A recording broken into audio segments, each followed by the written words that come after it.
Hi viewers, welcome back to South Tube. நாம இன்னைக்கு சென்னை வடபழனி ஆண்டவர் திருக்கோயில் பத்தி தான் பார்க்க போறோம். இந்த கோயில் சென்னை கோடம்பாக்கம் பக்கத்துல இருக்கக்கூடிய வடபழனி அப்படிங்கிற இடத்துலதான் அமைஞ்சிருக்க ஒரு முருகன் கோயில். இந்த கோயில் பாத்தீங்கன்னா எல்லாருக்குமே தெரிஞ்ச முருகனோட 6 படை வீடுகள்ல ஒன்றான பழனி முருகன் கோயிலுக்கு நிகரான அற்புதங்கள் நிகழ்த்தின ஒரு கோயில் அப்படின்னே சொல்லலாம். அதனால நம்ம எல்லாருக்குமே தெரிஞ்ச முருகனோட 6 படை வீடுகள்ல ஒன்றான அந்த பழனி மலைய தென்பழனி அப்படின்னும், இந்த திருக்கோயில வடபழனி அப்படின்னும் பக்தர்கள் சொல்றாங்க. சென்னையில இருக்கக்கூடிய பெரிய ஃபேமஸான கோயில்கள்ல இந்த கோயிலும் ஒன்றா இருக்குது. நிறைய பக்தர்கள் பாத்தீங்கன்னா பழனி முருகன்கிட்ட வந்து வேண்டிக் கொள்வாங்க. எந்த மாதிரினா, தனக்கு இது நடந்துச்சுன்னா நான் அலகு குத்துவேன், இல்லைன்னா காவடி எடுப்பேன் அப்படின்னு சொல்லிட்டு வேண்டிக் கொள்வாங்க.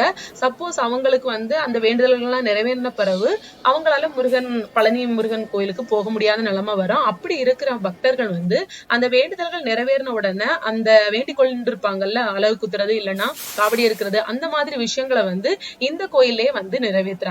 அதாவது அந்த பழனி ஆண்டவருக்கு ஈக்குவலான தெய்வமாக தான் இந்த பழனி ஆண்டவரும் அழைக்கப்படுறாரு. அந்த ஒரு காரணத்தினாலதான் அந்த 6 படை முருகன் கோயில் பழனி கோயில்ல வந்து ஒரு ஹிஸ்டாரிக்கலான ஒரு விஷயம், வந்து தெய்வத்தோட ஹிஸ்டாரிக்கல் விஷயம் வந்து அந்த மலையில நிகழ்ந்திருக்கு அப்படின்னு எல்லாருக்குமே தெரிஞ்சிருக்கும்.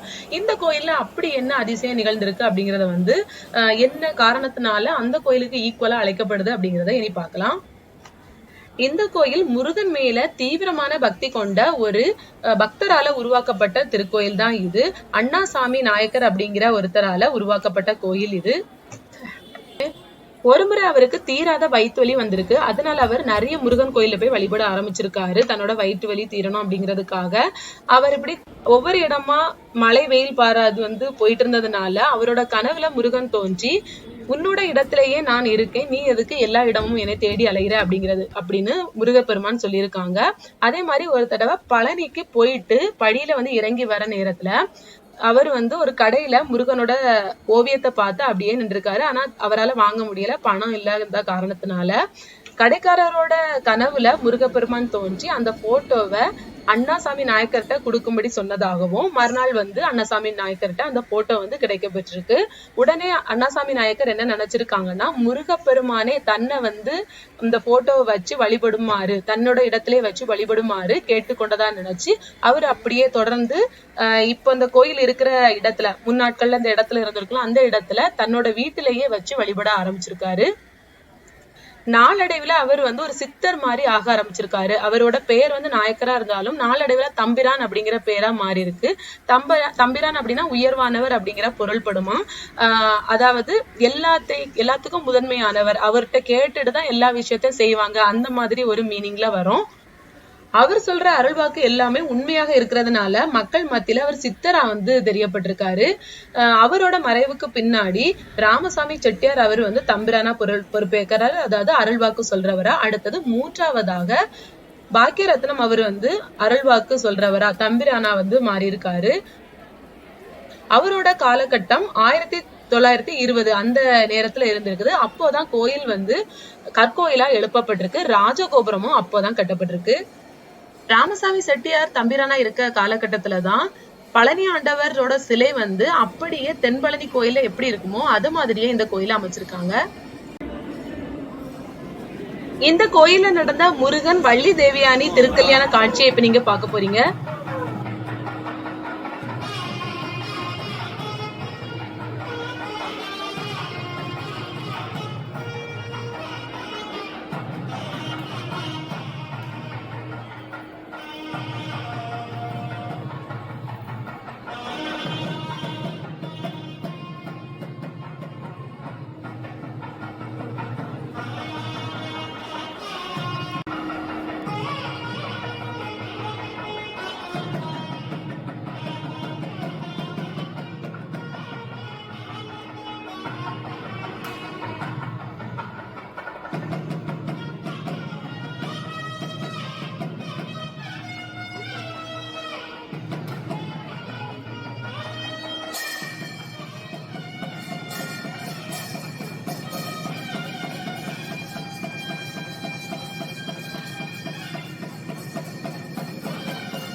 சொக்கநாதர், மீனாட்சி அம்மன், காளி, மகாலட்சுமி, பைரவர், தட்சிணாமூர்த்தி, அருணகிரிநாதர், விநாயகர் அப்படின்னு ஆஞ்சநேயர் அப்படின்னு நிறைய தெய்வங்களோட சன்னதிகள் சின்ன சின்ன சன்னதிகளா தனித்தனியாவே எழுப்பியிருக்காங்க. இந்த கோயிலோட யூனிக்கான விஷயம் என்னன்னு பாத்தீங்கன்னா, கோயில இருக்கக்கூடிய பழனி ஆண்டவரோட அந்த மூலவர் சிலைன்னு பாத்தீங்கன்னா கையில பாதணிய அணிஞ்சிட்டு இருக்கதான். பாதணி அப்படிங்கிறது செருப்பு தான். அதை அணிஞ்சிட்டு இருக்கிறது தான் ரொம்பவே யூனிக்கான விஷயம். வேற எந்த கோயில்லையுமே இந்த ஒரு சிறப்பம்சத்தை பார்க்க முடியாது. அவர் அப்படி பாதணியை அணிஞ்சிட்டு இருக்கிறது தன்னை காண வரும் பக்தர்கள் தன்னிடம் இருக்கக்கூடிய ஆணவத்தை குறைக்கணும் அப்படிங்கிறதுக்காக தான் அவர் பாதணியை அணிஞ்சிட்டு இருக்கதா சொல்றாங்க. இந்த கோயில் நீங்க போயிருந்தீங்கன்னா உங்களோட எக்ஸ்பீரியன்ஸ் எப்படி இருந்துச்சுன்னு கண்டிப்பா கமெண்ட்ல தெரிவிங்க. இன்னொரு வீடியோல சந்திக்கலாம். நன்றி.